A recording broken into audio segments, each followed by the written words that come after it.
Bitcoin is close to becoming worthless. Let's go.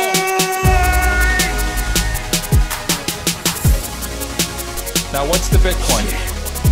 Bitcoin's like rat poison. Yeah. Oh, The greatest scam in history. let's get it. Bitcoin will go to fucking zero. Yeah.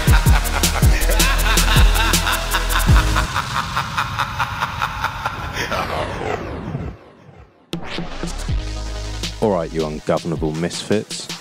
I'm your host, Max. Everybody knows that Bitcoin is useless, worthless, and doomed to fail. But what if everyone's wrong? What if it's the system that is doomed to fail? Join me as I speak to some of the brightest people in the space and slither to the deepest, darkest depths of the Bitcoin rabbit hole. Welcome back, everyone. Today's guest is Ergo BTC. I've been looking forward to this for a long time. Ergo did not disappoint. Before we dive in, I just want to say thanks very much to my show sponsors, CoinFloor UK. If you are going to use a KYC service, make sure it's one with a great team, one who takes security very, very seriously.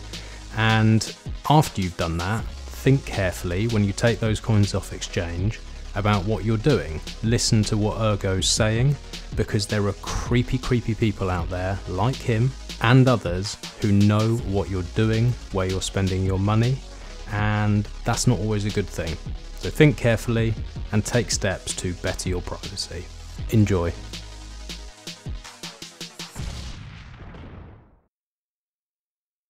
Hey Ergo. Hey.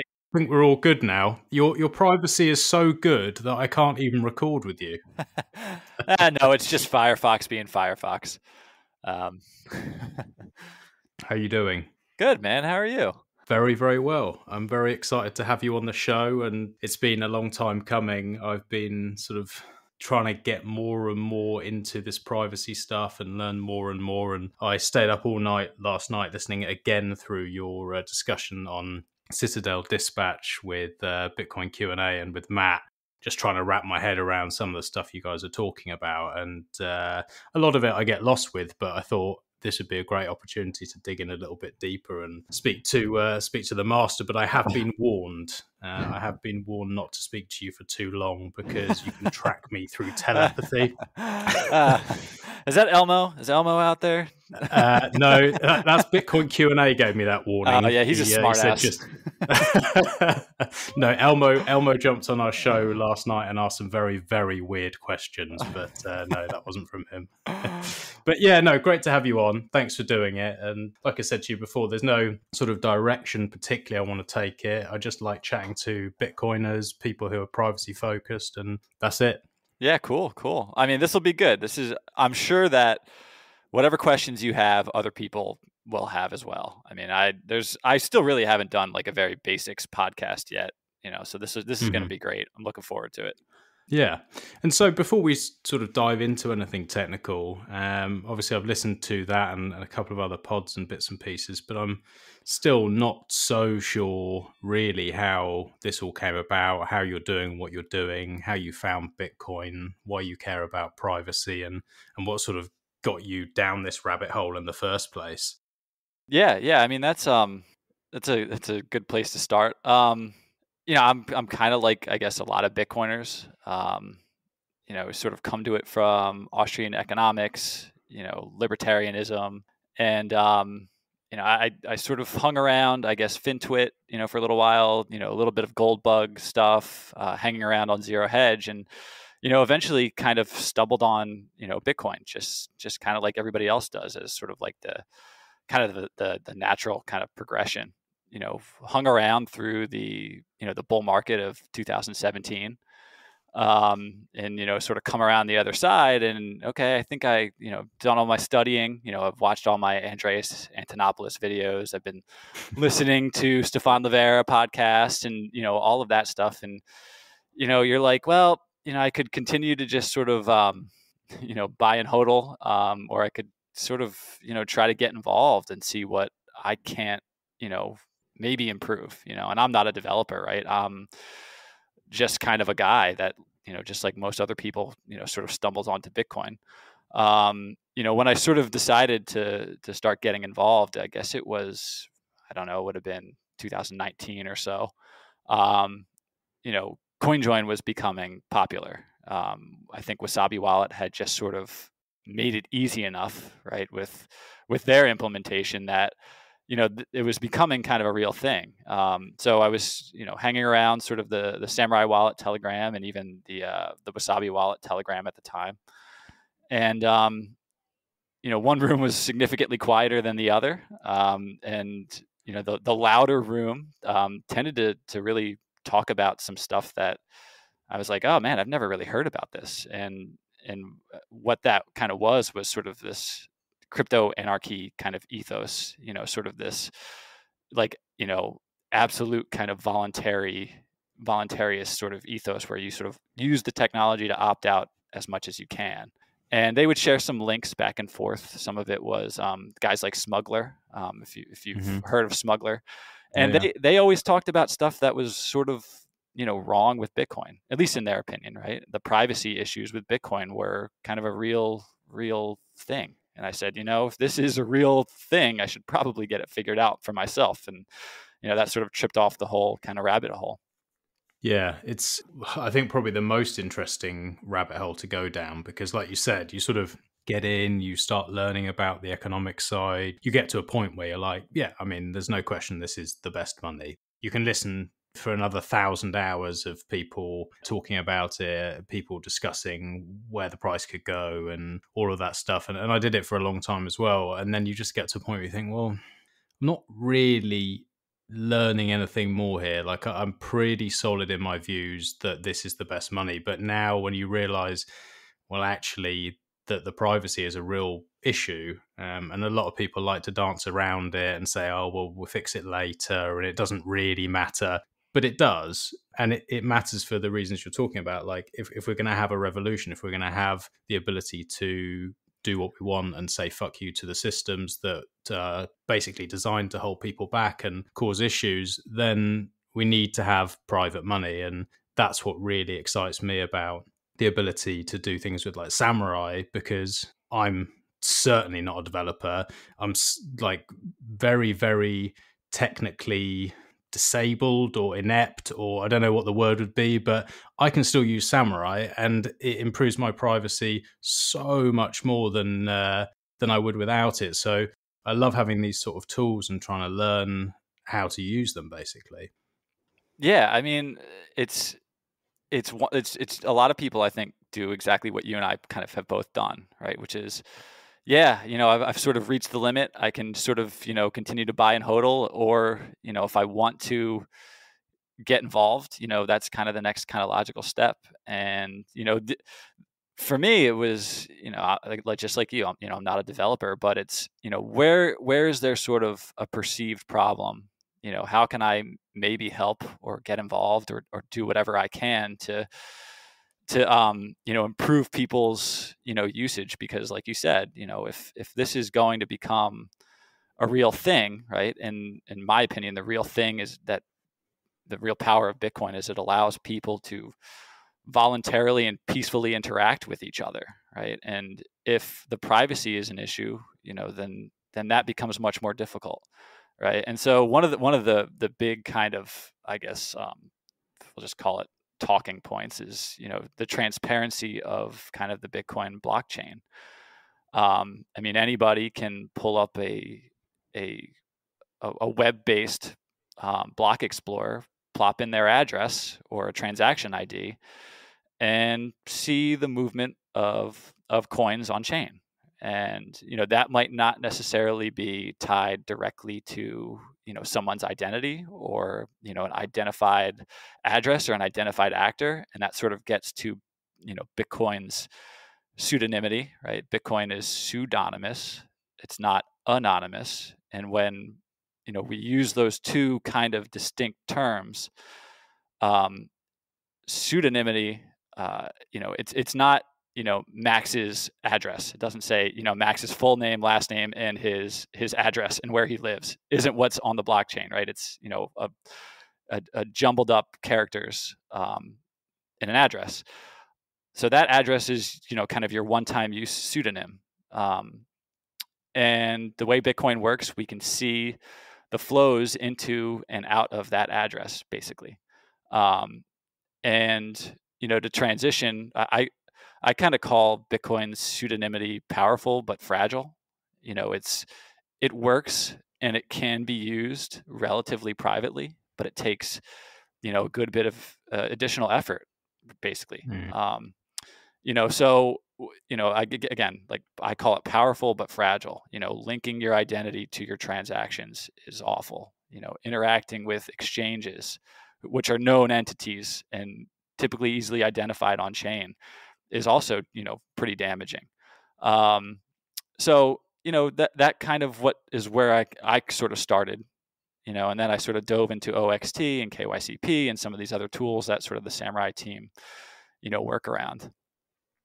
For you to get to this level where you're doing the things you're doing, like I'm looking at OXT, unwinding of coin joins and being able to track things in the way you are, how did you get to that point? Obviously you're saying you had this switch over where you're like, no, I want to do something that's actually sort of actionable, something that is useful, and you decided to go down this route. How did you start? Did you already have some skills in this kind of thing from other work, or was it just completely fresh? No, it was completely fresh. And what I was trying to do at the time was decide, okay, there are these two chow mein style coin join implementations, or at the time, I think it was just Wasabi, and Samurai was just getting ready to have their beta testing for Whirlpool. And, I was like, well, which one am I going to use? Nobody's really it was being talked about at the time. Okay, this is a thing. Now you can do this. It's easier. It's easier than Join Market made it at the time. But, I was kind of like you, not very technically savvy. Okay, I want to use this to hopefully improve my privacy, and which implementation would I choose? And that sort of required me to, basically develop the skills from the ground up. And what I mean by that is, I didn't take the time to build kind of the blockchain analytics tools. So a lot of the credit for this, what I'm able to do, really needs to go to Laurent, the OXT developer. He created OXT several years ago. It's kind of a very basic blockchain analysis platform. It will do some simple things like clustering, and it has a transaction graph, and does a couple other things like address reuse and calculate kind of coin join properties. And so I started off by comparing, kind of Wasabi and Whirlpool, and in the process of that, I basically stumbled on, I guess, a multi-billion-dollar Ponzi scheme as it sort of forced its way through Wasabi coin joins. And from there, that sort of just led me down kind of a whole nother rabbit hole of really kind of going from, okay, let's just compare these two things to, well, what does it really take to kind of do more active tracking, So yeah, I mean, that's kind of, the short version of how I got to where, kind of I'm at now. And is it something that you just got more and more interested as you were going down? Because you're saying that you stumbled across this and then you dig in further and further. And like, is it something that as you learn more and you can understand more of what's gone on in the past, it's like almost... Because it feels to me it's almost like a Sherlock Holmes mystery, and you're sort of finding these clues and making assumptions and working things out that just completely goes over my head. Like, is it a fun process is basically what I'm getting at, to actually do this?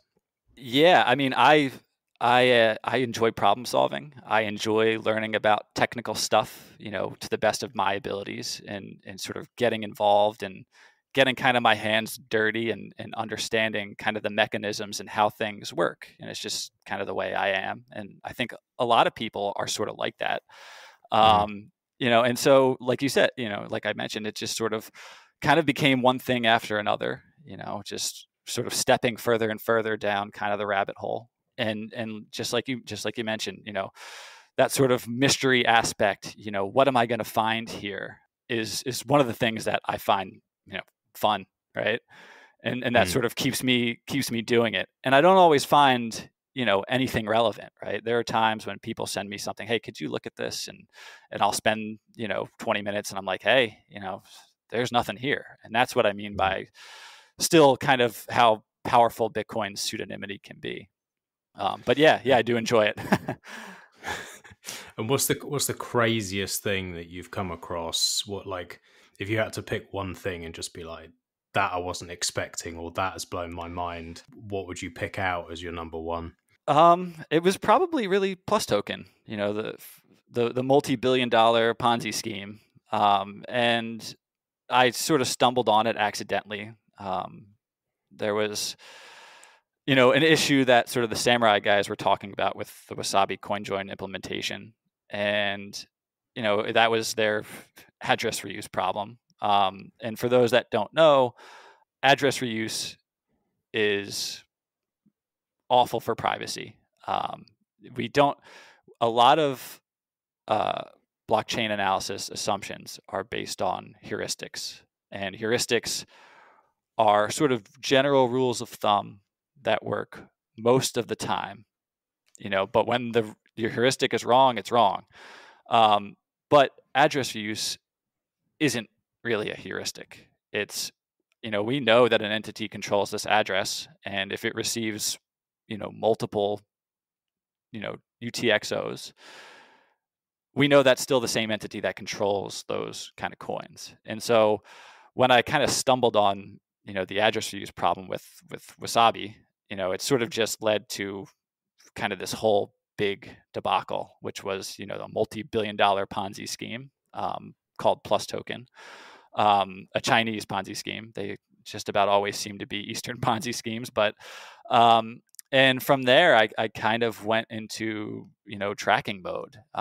It kind of became not just about, okay, what are the flaws in this implementation, and what's really going on kind of at sort of like the minutia blockchain level. It kind of became, hey, there's a lot of coins here. And they had something like 200,000 coins by my estimate. And so, the next thing became, well, all these coins are being transferred to an exchange, right? When coins get transferred to an exchange, not your keys, not your coins, you sort of go to the assumption that things are being sold, these coins are being distributed on the market. And, so I went from kind of blockchain snooping specifically to, okay, broader picture, how many coins do they have left? How long is it going to take them to kind of keep selling? So to me, that was a lot of fun. That was kind of a full progression from minutia of blockchain analysis to what's wrong with Wasabi to, kind of this economic aspect, right? So it was kind of a full picture thing. That's why I enjoyed that the most. Yeah, it's a fascinating story, and like you said, there's so many of these scams and so many just people fucking around. And what amazes me is, like, they've stolen so much money, probably of people who really can't afford to lose that money. You hear about these scams and people chucking their life savings in, and it's really, really sad. And yeah, okay, they should have done their research, but it is really sad to see. So have any of these trackings actually ever got people's Bitcoin back, or like found the people who are behind it, or managed to actually lift the mask at all? From our work specifically, not yet. We can get to that, what we're sort of OXT is sort of doing now. But, for those that also don't know, I mean, there are several surveillance firms that, are actively contracted by governments and investigators and, law enforcement to do this type of tracking. And, they're becoming kind of monopolies in sort of their own right. And they're sort of transitioning from, well, we run compliance tools, to, well, we sort of do this tracking on an individual sort of law enforcement kind of basis, right? Where, okay, we identified so-and-so, and, then the Treasury Department then issues, or the Department of Justice then issues sanctions on, such and such entity. That's happened in the past, right? And that sort of kind of was sort of a lot of groundwork was actually laid in 2020, where these surveillance firms were introducing these terms and, kind of prepping regulators for kind of the next step, which is, this kind of compliance stage that they're at now. But so us at OXT, we have just sort of started doing what we like to call kind of defensive chain analysis. And what we mean by that is, I think probably your listeners are familiar with the ledger hack and the disclosure of all those people's personal information and the phishing campaign that followed, and kind of how many people lost their coins, right? And so we've had several people reach out to us over the last, kind of year or so, saying, hey, such and such thing happened. Can you kind of help me? I'm looking to get kind of a formal investigation done and hire a private investigator and kind of go their route of trying to get their coins back. And we've recently just started doing some of this work. So we personally, as far as I know, haven't heard back on some of these cases that we've, started working on. But yeah, I mean, law enforcement, does get involved. The chain surveillance firms do get involved. They do actively do these types of investigations. And we're looking to do this sort of more for, a defensive and kind of recovery perspective. There are firms that also do that, private firms that aren't really kind of as cringy as kind of the chain analysis firms. But it does happen, yeah.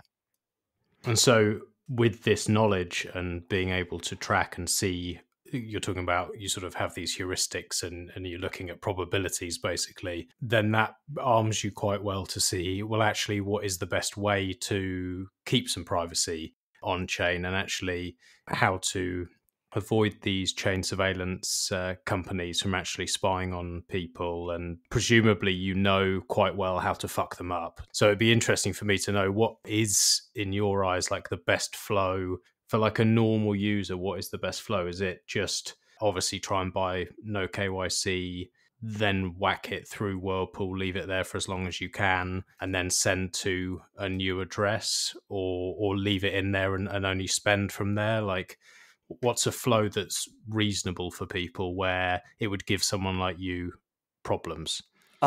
Yeah. So the one of the big issues, at least kind of in my opinion, with how I sort of see the topology of the blockchain is just about everybody is one or two hops from a KYC exchange, right? Mm-hmm. You buy your coins on Coinbase and pull them out to your own address, and well, there they are. So obviously you mentioned step one is, try to avoid KYC as much as you can. To me, in my mind, one of the best ways to do that is to go hit up one of your local ATMs, and from there, you're going to be doing that sort of cash transaction. The coins are going to go straight into your Samurai wallet, right? And from there, as you sort of build up enough of a balance, you can enter the Whirlpool, right? And from there, the trail is very difficult to follow. It depends on sort of kind of to where people are at. Some of us, we just leave our coins mixing. Other people, they're like, I'm not really comfortable with this hot wallet thing. I'm going to pull my coins out and send to my hardware wallet. And, remixing is free. Try to do 2 remixes or 2 total mixes at least if you can. Try to just give yourself a little bit of extra time in the pool. And, spend as you sort of build up a balance that makes you uncomfortable, right? Is probably the way that I would suggest it, right? And that would be sort of sweeping individual UTXOs or doing stonewalls to wherever, you're sending the coins on later. And stonewall is, for those that don't know, either a 2-party, coin join that pays to a kind of a third-party address, or it could be even a single wallet stonewall. So you don't have to do that with anybody if you don't want. They have the same pattern on chain, and then a chain analysis person like me then has to figure out if this stonewall is 1 wallet or 2. So, we kind of go, we have significantly improved whatever kind of on-chain privacy that, you normally would have had, going from just simply withdrawing from your exchange to your own wallet to now traversing Whirlpool and getting a nice post-mix spend on the way out. Yeah, so you can tell me if this is wrong, but to me it seems like if you were to do what you've just said And when you go and you buy your no KYC coins at an ATM, and you're wearing your hat and bally and all that, and then you put it through Whirlpool and you spend from there, as long as your spends aren't with like a retailer that has your personal information or anything like that, it's to another fresh wallet, it shouldn't be that anyone can really know who you are or see what you're doing. Is that fair to assume, or is there some way that you can still do something, some witchcraft that I don't know about? Yeah. One of the things that will always be kind of a threat to Bitcoin privacy is kind of, volume and timing analysis. And when we say that, we mean if someone dumps 100 Bitcoin into, Whirlpool, goes through a single mix and pulls out 100 Bitcoin in one go, that's fairly obvious. But that's not a problem that most people have, right? That's like a very specific issue. And let's say that you still want to kind of mitigate that, right? How would you do that? Okay, so there's two parts of a volume and timing analysis, right? So step one is to not be doing a ridiculous volume, right? Let's just call it something reasonable for whatever, pool size that you've selected. And then the next would be timing, and how do you break kind of timing analysis, right? And that's when I get into, okay, you leave your coins in for as long as you can. And we have this kind of perception of what time means to us as humans. And then there sort of is what time means on the blockchain, and kind of what time means for sort of Whirlpool. They're not quite the same, right? They're supposed to be a block every 10 minutes. But the way Whirlpool sort of works is that it requires incoming liquidity to trigger a mix. So, people say, I left my coins in for a couple hours and I haven't gotten a remix yet. Well, that's because you just finished your first mix and now you're kind of in queue to be randomly selected for your remixing. So, volume and timing can still be an issue, but there are certainly ways around that. And Whirlpool incentivizes that kind of as much as possible, by allowing you to basically remix for free for as long as you want, as long as you're kind of comfortable. And again, a lot of this doesn't really apply to kind of the smaller normal user. Another issue would be kind of this select all spend that people have a tendency to do. And this is, I think, sort of just like a human nature problem. People are used to having like all of their coins or all of their money in some singular account. And so one of the things that we notice is that one of the big issues is people will take all of their coins, dump them through, a coin join, and then exit and send them all to the same address. And it's like, why did you kind of do what you did if that was going to be the case? So that's kind of one of the other things that Stonewall benefits, right? Is that it forces people to spend a little bit less than their overall balance, and you're not going to do it all in one transaction, right? So those are kind of maybe just to recap. There's volume and timing that's an issue, and that sort of select all bad post mix spending that people should just, if you can avoid those kind of things, you're going to be okay. You're going to be much better off, right? That's just from sort of the chain only kind of perspective. And you asked about, well, what if I want to send it to someone, right? I've got to make like an actual payment at sort of like the most granular level. You're making a payment to someone, and you're forced to disclose to them that you've made a payment. That's just sort of is the way kind of Bitcoin works, right? It's I'm sending to this address. But if they look back at your history, they're not going to see your whole wallet balance if you've done a spend from Whirlpool. They're going to run up, basically to Whirlpool, if they try to track your coins back through history. And they're not going to know your whole transaction history. They're going to know that you sent them coins from Whirlpool. And that's about as good as you can kind of get, right?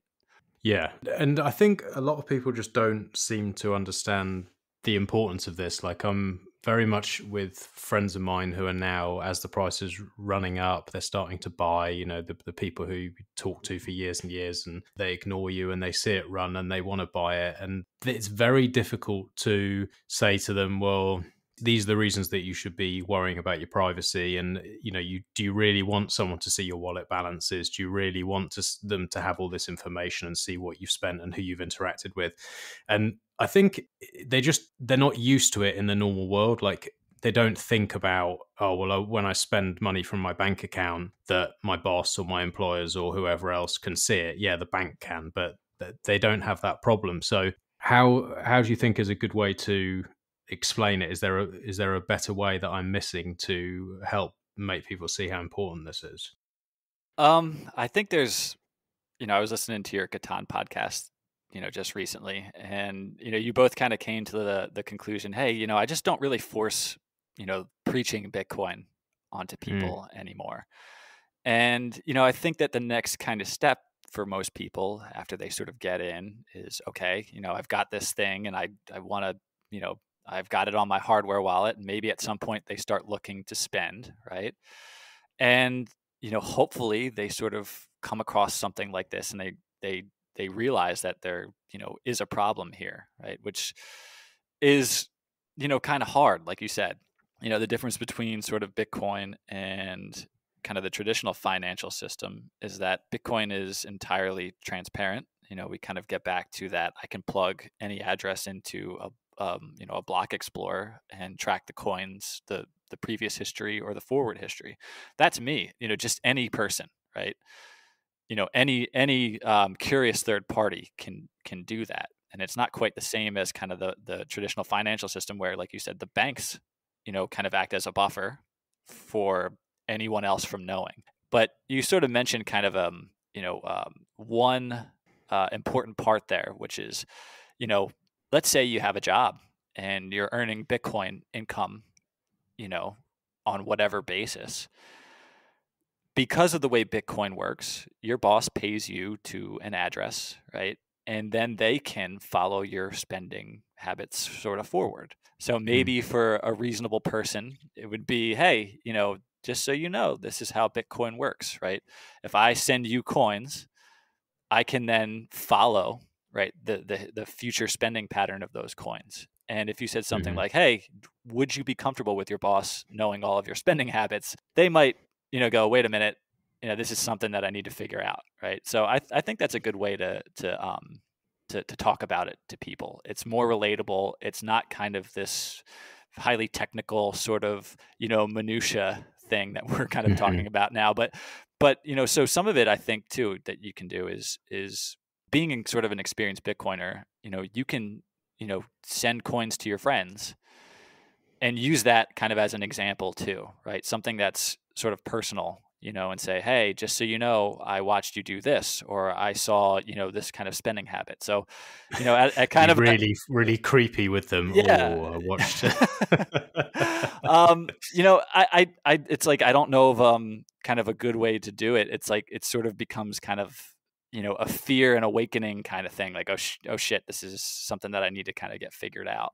Right. But I think you're onto it there with sort of that boss analogy, or otherwise kind of, sending them some coins and explaining to them kind of the process. It kind of comes back to, being, there needs to be a little bit of hand holding for kind of your normie friends who you got into this.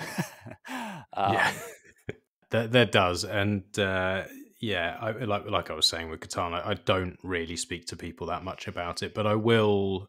The people who are already involved and the people who are asking me the questions about price, I'll try and sort of turn that onto the privacy side instead. And they come around eventually. And like, I never thought about any of this stuff when I first got involved, and I made so many fucking stupid mistakes. And like, when I think back at the way that I entered the space, I just want to slap myself. I just think, you idiot, like, you fuckwit, why have you done the things that you've done? But you can't go back, so you can only improve and try and worry about what you do going forward. And it just takes time. It's just such a complex subject, and there's so much going on. And like, I think the first thing is you're making sure that your investment isn't going to go to zero, and all the FUD you're hearing is actually wrong, and you're digging into that. And then you have that sort of moment of, okay, now I'm pretty sure I'm right on this thing. Now what? And I think only then it's really, you sort of think about the privacy side. Yeah, it's really important to hold your own keys, right? If we're gonna operate, this sort of digital bearer asset, right, then you need to take ownership, right? Then there's the node side that, kind of is the next step for a lot of people. But like kind of in this sort of middle ground, right? Before people do that, I mean, I can't tell you how many times that it just seems like most people are pulling their coins out from their exchange account and sending them to, one hop to basically the same address, right? They're reusing their address. They don't even know that they're making it completely obvious to, kind of anyone that this is their entire balance, right? So, there's a lot of things like, we can hammer on kind of the technical stuff. But like, there's probably sort of a short list of things that people just, if they don't do these things and they're relatively simple to do, they'll be much better off, right? And so the one thing that people should absolutely avoid is address reuse, right? If you reuse an address, then we no longer have to make a heuristic assumption that this is owned. These separate addresses are owned by the same person because they are the same address. Another big issue is consolidating all of. Let's say you're not reusing your addresses and you've got coins in all of your sort of separate addresses. One day you may get scared of the impending fee event and think that your fragmented wallet needs to be consolidated into a single UTXO and a single address. That's kind of another big no-no. You can keep your addresses separate. Hopefully you're using a wallet with coin control. And so that would be kind of like the next thing. So no address reuse, don't consolidate all your coins into the same address. And I'm trying to think if there's really any, I mean, there are a couple others that we can talk about too, but those are two really very simple things that like a newbie can hopefully, sort of grasp right away. Right. Mm-hmm. And it should be doing, a lot of this stuff should be done in the background, really. Like, the address reuse. I don't know why people are doing that, because everything that I use automatically gives me a new address anyway. Like it's not even an option for anything that I'm using. So why and how are people still doing this? I don't know. I think it sort of comes back to this sort of human nature kind of problem. People, they don't quite understand how Bitcoin works. And it's like, you kind of have to take sort of a very high level understanding to go, wait a minute, I just plugged in my Trezor. The address I used last time is now different. Why would I go back and select, that address again? But I think that that's still happening. Maybe it's the way that the exchange accounts are set up, right? You put in a dedicated address and the exchange always withdraws to that address unless you go back and then reset and put in a new one every time you go to withdraw, right? So I think that might also have, a big part in this. And so to kind of come, maybe kind of take it sort of full circle, I called Bitcoin's privacy, pseudonymity is powerful but fragile. And when, you're sort of interacting with these large entities, large KYC exchanges, they have, sort of an order flow that's set up to make things as easy as possible, right? Which includes putting in that sort of static withdrawal address that you now have to go in and reset every time you want to withdraw. Whereas if you're sort of using, kind of Bitcoin peer-to-peer, when you go to your ATM and you pull up your Samurai wallet, it displays a new address for you. And that would be the same thing if you decided to pay someone, right, using BTC Pay Server or sort of any other, kind of reasonable wallet. If you get out of that sort of exchange structure, a lot of that sort of starts to get handled by the software on its own. Yeah. And so like a big pain point, like you're going through there about the address reuse and all these kind of things, like a massive one is just the very start is just like the acquiring of the coins. Like what people are doing, it seems, is very rarely going to the ATMs or using BISC or using HODL or any of that. Almost everyone seems to go straight to KYC services because it's like the easiest way to do things. And then they're looking at the fees. And like, for example, the ATMs sort of local to me, they're like between 10 and 15% markup. And you can obviously argue, okay, well, it's worth it, and don't worry, because if you're holding these long term, it doesn't really matter. But it's hard to explain that to someone who's coming in then, like, what do you mean pay 15% more to buy these? Like, why would I do that when I can get this much more when I buy and I just click this button? Like, there are some great tools out there, but I do find it's really hard to get people to use them for so many reasons, like the extra cost and also liquidity. Like a lot of the time, certainly here, BISC is very difficult to get the liquidity to be able to buy what you want to buy, and quite often with hodl as well. What do you see from your side in terms of growth with these sort of networks, and is there anything that you've got your eye on that could make this more possible for people and push more liquidity to these sort of markets outside of the exchanges? Yeah, I think a lot of it sort of has to do with people's original mindset. People coming in or looking at it as sort of a pure investment, right? I need to get out of fiat and into BTC, or the inflation monster will gobble me up, or however they've been sold. This is why you need Bitcoin. Yeah. So that, I think some of it is the way that it's introduced to people, right? And that's not to say that there aren't issues with the financial system and there aren't reasons to sell your fiat for Bitcoin, right? But I think a lot of that sort of resistance can be handled by the way that you explain it to people. I'm sort of like you. I don't really talk to my normie friends about Bitcoin. They know that I'm sort of, I know about it, and if they ask, I'll, try to, give them sort of my perspective. And in the last few months with the price rise, I've had several people finally come back to me and start asking me about it. And instead of pitching them the Austrian economics, number go up kind of thing, I just frame it somewhat differently. And this is just me, not everybody's going to want to do this, but I frame it as kind of the peer-to-peer electronic cash kind of methodology, where in my opinion, the real power that Bitcoin allows people is their voluntary, peaceful interaction with someone else economically.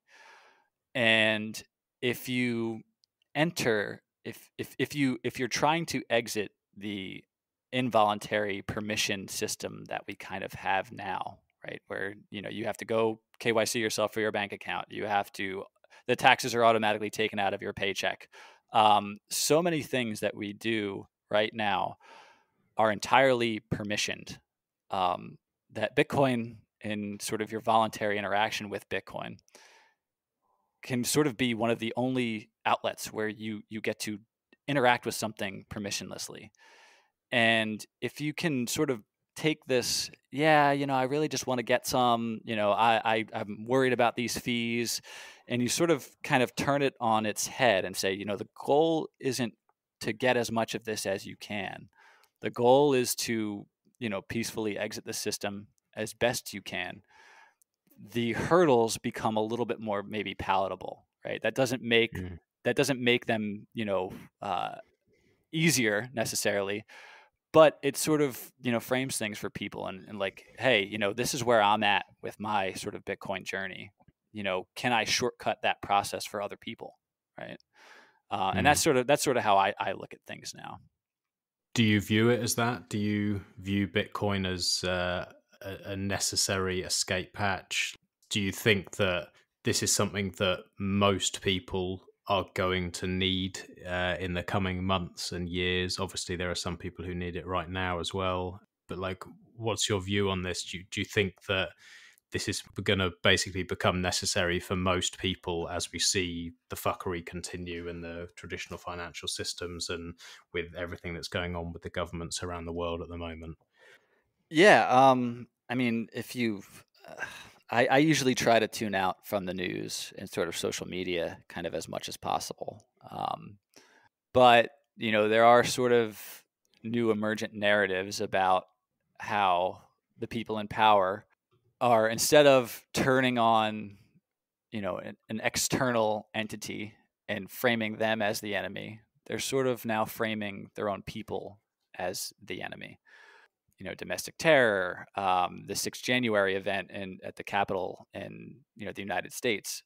These things, they're very sort of similar to sort of what happened after 9/11, except 9/11, things were pointed, at least supposedly, outward. But now it's kind of coming back and being pointed inward, right? And we've got sort of COVID as sort of the underlying smokescreen for a lot of this kind of awfulness. And so people are, and this isn't going to be the broad everyone, but some people have had their bank accounts frozen. They've had some real sort of financial problems imposed on them for not behaving in a way that such and such platform thinks people should be behaving. Wrong And thing. so, right, exactly, wrong thing, right? And that's extremely dangerous to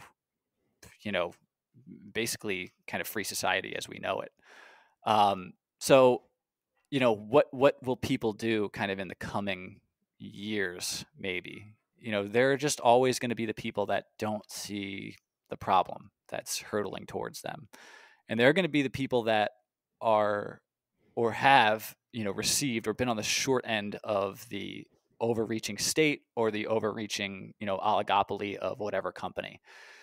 And those people are going to have to those people are still going to want to interact voluntarily with others economically, right, and peacefully. And for them, Bitcoin and frankly any other shitcoin is an alternative.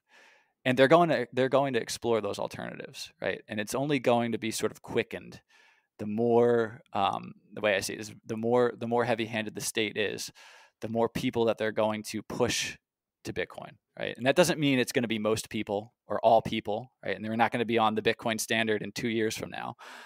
But I see people fleeing kind of the permission system and entering the permissionless system, right? And that's why you sort of come back to, well, 10 to 15%. How can I sort of get people kind of into thinking this way? If you frame it, as permissionless peer-to-peer electronic cash rather than an investment scheme, I think that's really relatively palatable, right? Yeah, I think definitely it is. And I was wondering as well, do you find it difficult to sort of view things through two different lenses at one time? And what I mean by that is what you're describing and what's going on in the world. I'll quite often sort of view things through two lenses, which is, I think, fuck, everything that's going on right now in the world is so bullish for Bitcoin. Like, it's just is the best marketing campaign for Bitcoin I've ever seen, and I couldn't make one better with everything that's going on, certainly here. And then the other side of me is like, yeah, but it's really, really scary. The propaganda that's going up everywhere, all the posters everywhere, everything that's going on. Like, I really genuinely feel like I'm living in 1984 or getting close to it. Do you find that a struggle where you are as well to, I imagine, sort of have to think about it in two different ways, and part of it's worry and part of it's maybe excitement? Yeah, I think a lot of people like us are sort of there. They're sort of in the same mentality. It's been happening to me more recently. A lot of the normal people that I talk to are sort of, I don't want to call it woke. They're sort of noticing things aren't quite as they used to be. I just sense an underlying sort of tone change. And then you kind of come back to, well, okay, well, what does this mean sort of for Bitcoin? I mean, let me ask you this. I mean, Bitcoin is sort of requires a lot of responsibility that many people just, they're not willing to take, until they absolutely need to. And one of the things that I always sort of come back to is like, maybe a litmus test for whether or not people are ready for Bitcoin is, do they use a fucking password manager? I mean, I can't tell you how many people are, reusing the same passwords across whatever, security thing. Their bank account password is the same as their email password, and they've been reusing the same password for the last, I don't know, 10 years or something like that. Those people are going to be hard to get into Bitcoin. So I kind of think of that, when I'm sort of talking to my normie friends and seeing sort of where they're at. Hey man, you remember that time that I sent you some coin a long time ago? and he pulls out his wallet and he doesn't remember his PIN and he doesn't know where he wrote down his seed phrase. Well, tough shit, man. You got to get yourself sorted. Here's what you need to do, and here are the steps that you need to take. Talk to me when you're ready.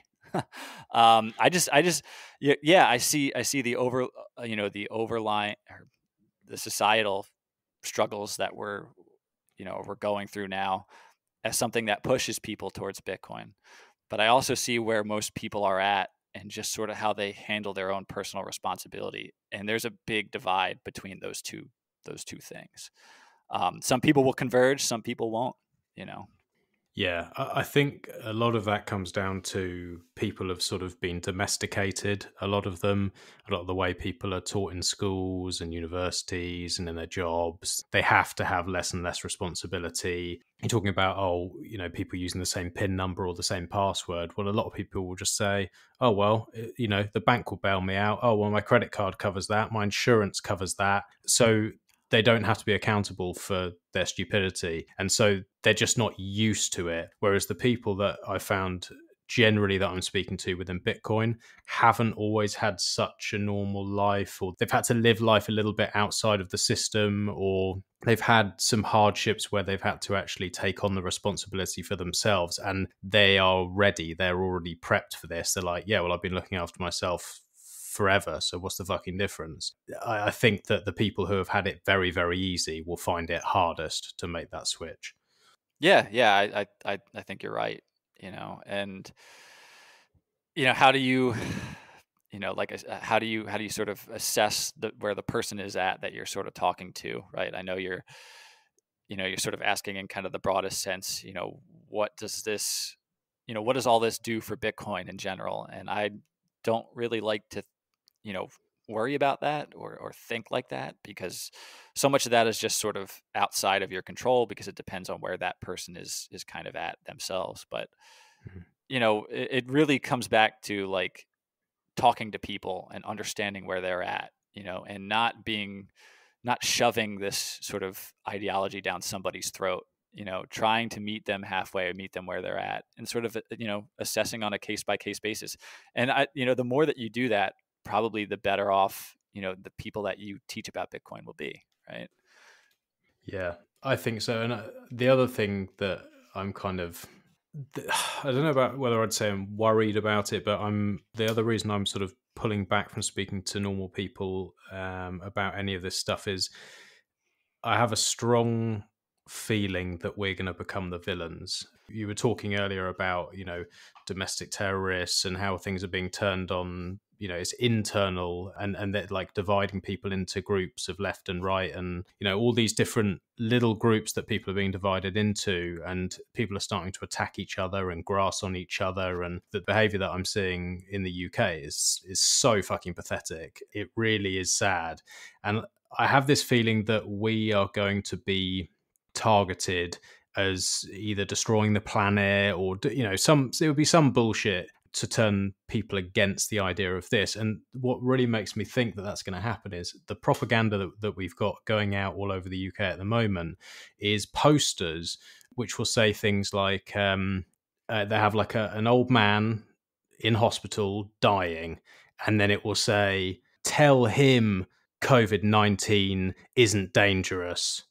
Tell the people who have died COVID-19 isn't dangerous. And what it's basically saying is, and people have started to actually say this now. So if I'll say, well, it's not as dangerous as you think and lockdowns are fucking retarded, shut up. Don't be thinking that it's reasonable to take people's businesses and freedoms away for this.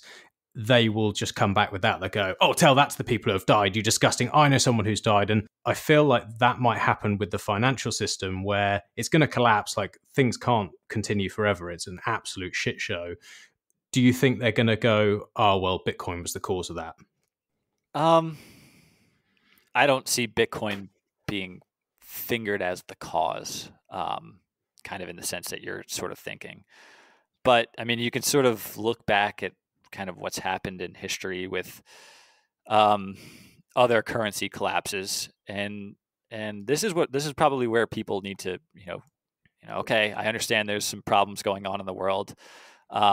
maybe it's better to, disconnect from whatever thing that I'm seeing, or I'm being spoon fed from, whatever service or whatever state, actor, and say, you know what, not that this isn't different, from what's sort of happened in the past, but there might be some, framework that you can go to and say, hey, look, in the past, in this country that's had kind of a currency collapse, what happened and what did the government do there? And the answer is very likely to play out similarly wherever you are.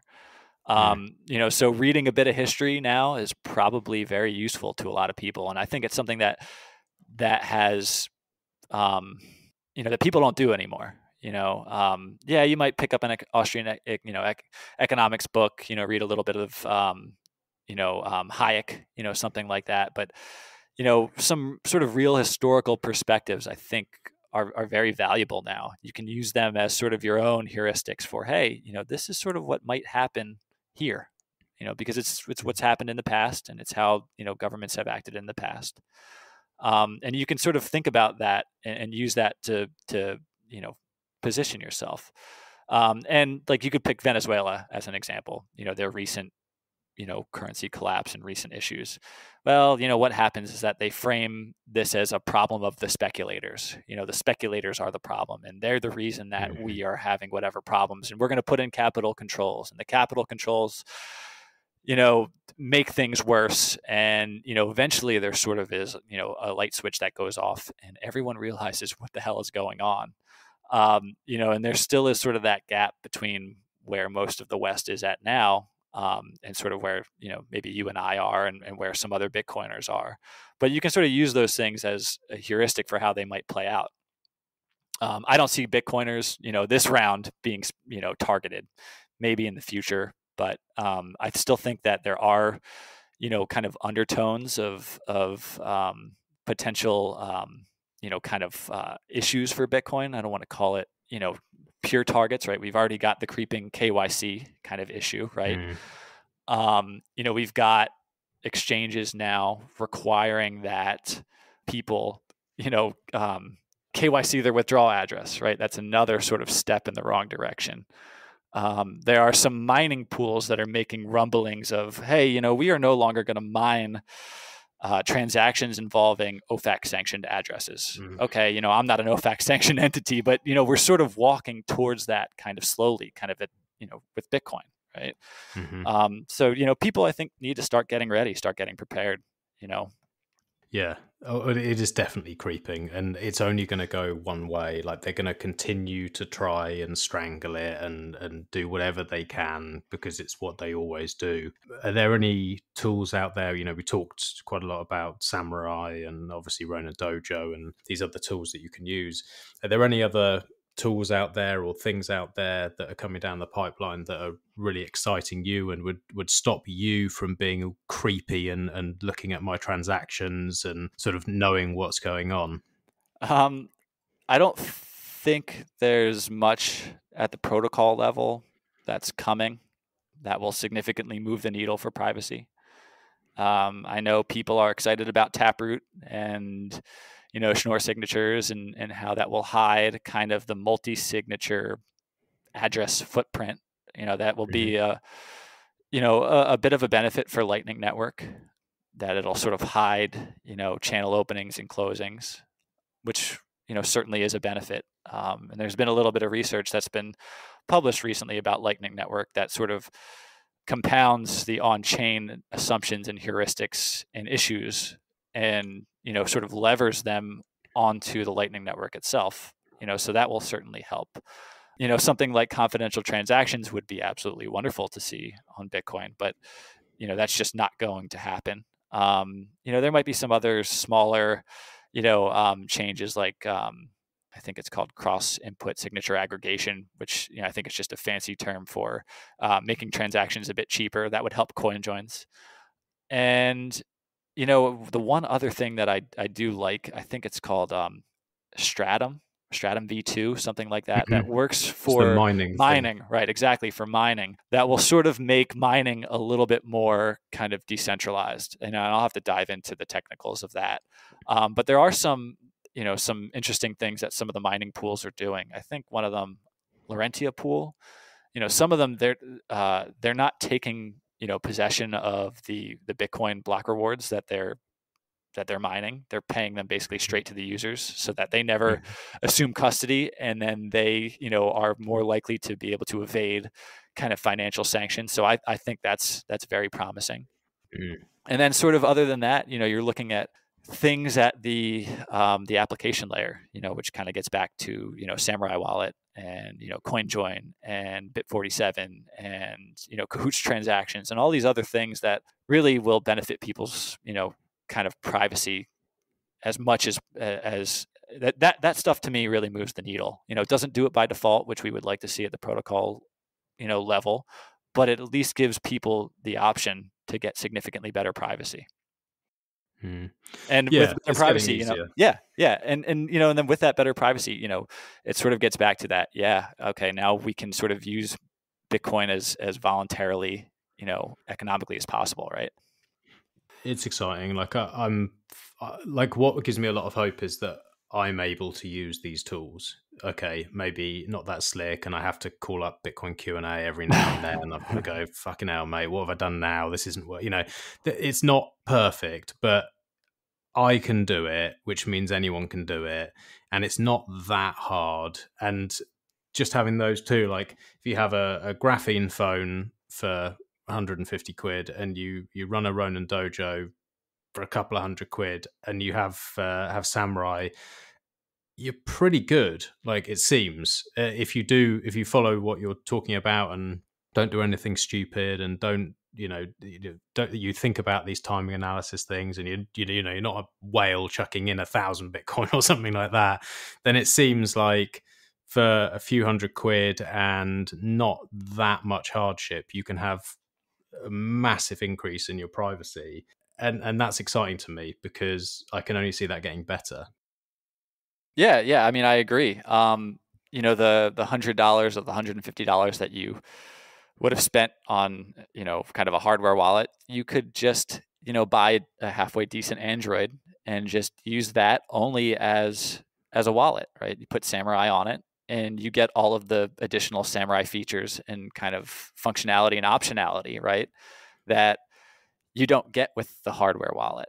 And I know some people are very scared of online wallets. I mean, you can use Samurai in offline mode. There's all kinds of, you could get Sentinel, which is sort of the watch only wallet, plug your XPub into that. And, it, to me, getting a really good wallet is sort of what people, should do, rather than sort of fussing about a lot of this other stuff that, in my opinion, doesn't move the needle as much as kind of I'd like to see for that sort of, permissionlessness.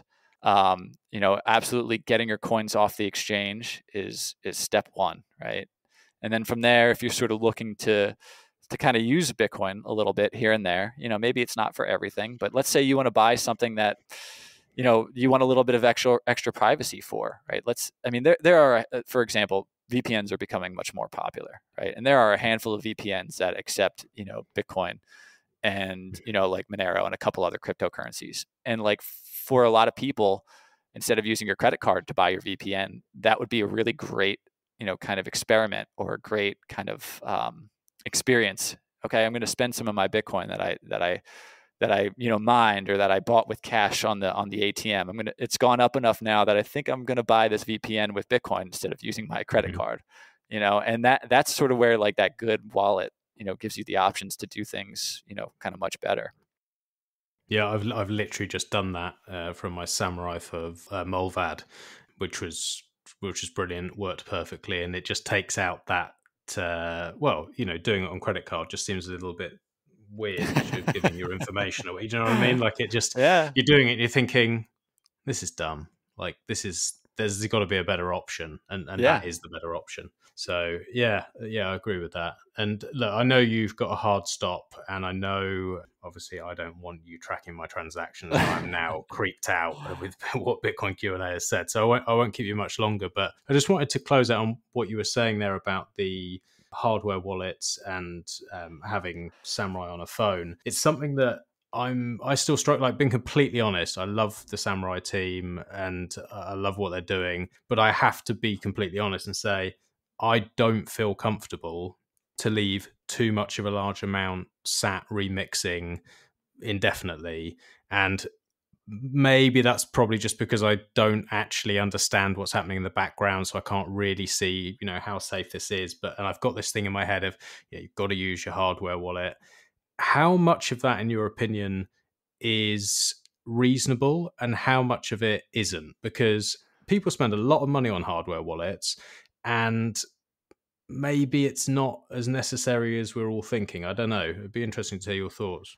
When I first got started, you didn't really have very many options. There weren't really these wallets that you could put on your phone that you could just play around with Bitcoin with for free, right? Pop into the Android store or the Apple store. I mean, there was a time when Apple banned all Bitcoin wallets, right? People forget about that.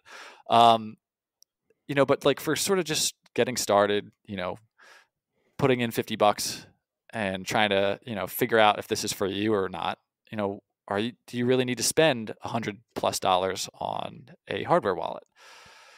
In my opinion, the answer is no. You could certainly use a desktop wallet. You could use a mobile wallet, to just sort of get started.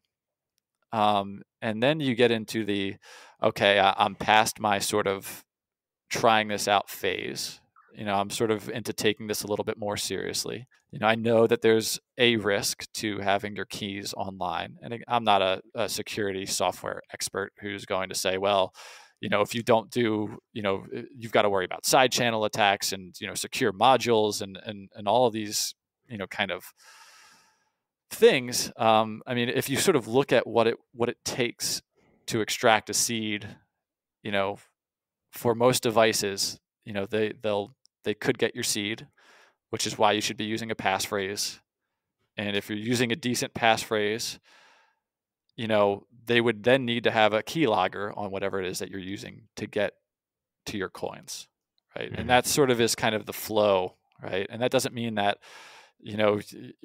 a lot of that can be handled sort of with practicing decent device hygiene. I've got a dedicated device that, I got Raspberry Pi with my, Ronin Dojo, and it just whirs away in the background. Okay, that's signing for my transactions, but it really only is used for Bitcoin, and as long as my home network is secured, it's relatively okay. So some people, they're going to be uncomfortable, and I think that that's a really good way to do it, right? Is to put down the podcast. I know that we're on a podcast. Put down the podcast, turn off Twitter, and like think for yourself, is this a comfortable amount of money for me? And the answer is potentially no. And if that's the case, then just move it to cold storage, to some offline storage device. Taking whatever it is that you have that is potentially online and just taking it offline is sort of like your 80-20 rule of security, and that should handle most people and placate, most people. It doesn't get into the side channel attacks and the secure modules and all this other stuff. But, I think that that's sort of a reasonable thing. And, as your balance builds up in Whirlpool, you just sort of spend from time to time and exit to, kind of your cold storage. I think that's a super reasonable thing, and to come kind of full circle, do I need to spend $150 or $200 on, the dongle versus that only, is a storage device, or, should I get a wallet with some decent functionality that could also function as kind of a storage device? I think you're better off spending the money on that. That's just me, and some people will never really be there, and that's okay. That's just how I like to do things. And like you said, I'm just not comfortable having all these coins online. Then just as your balance builds up, spend to your cold storage, however you have that set up, right? It's not too complicated. Yeah, I think that's good advice. And, I what is a lot to me is probably not a lot to other people, but the little bit that I do have after the Ledger phishing scam got me. I mean, obviously we've been talking in the background about this for some time. And I really hope you guys can help track my coins. But as I build my balance back up after that tragic loss, I would definitely take all that on board. So thank you very much for teaching me. Well, I didn't know that happened to you, Max, and I'm sorry. Sorry to hear that. It's tragic, honestly, absolutely tragic. And that I don't want to open up an old wound, but that kind of sort of comes back to one of the things that I worry about with the hardware wallets is that a lot of people fall for that, right? They're sort of told this is a secure device and the device is better than their dirty laptop, but at the end of the day, they open up a phishing link, they put in their seed or something, right? Something bad happens and their coins are gone. And that something is can that be handled at sort of the hardware wallet level? Yeah, depending on how you have your wallet configured, you're not using their sort of web portal, for your wallet, you can handle some of that. But it sort of comes back to like basics, do not click this link. This is a phishing email. And it's hard for a lot of people, it really is that just aren't, super savvy, but I think that a lot of people would also benefit from, spending some time on just improving their sort of technology in general. And Bitcoin is definitely a gateway to that. Sometimes you have to get burned to sort of, learn. I've lost coins in the past trying to do ridiculous, hardware schemes, and sort of is, it sucks, but you get better, and that's all you can always do, right?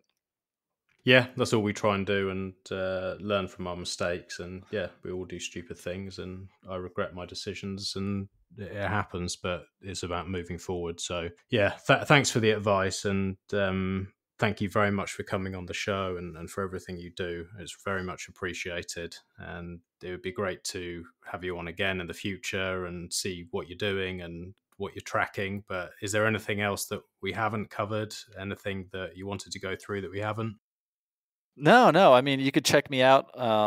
Most of the work that I do is on research.oxt.me. All of our reports are there. Anything that is new that gets published might be paywalled temporarily, but we usually put it free after a few weeks or a month or something like that. So all of our work is there. Some of it's a bit technical. I've recently done a Q&A sort of style walkthrough of one of the recent reports. I think that's on YouTube, or it's possibly on the Samurai Wallet website. If not, ping me and I can send you that. And other than that, I'm on Twitter, I'm on Telegram, I'm in the Telegram chats mostly. I much prefer Telegram to Twitter these days. So if something comes up, anybody, I lost my coins, ping me and I'll see what I can do. I can't make any promises, but we'll take a look at it for you. Thank you, mate. That's been great. It's really good to chat to you. And if you can send me a link of those things, I'll put them in the show notes just so people can check it out on YouTube. Yeah, definitely. Cool. All right, mate. Take care. Thanks very much. Thanks, Max. Really enjoyed it.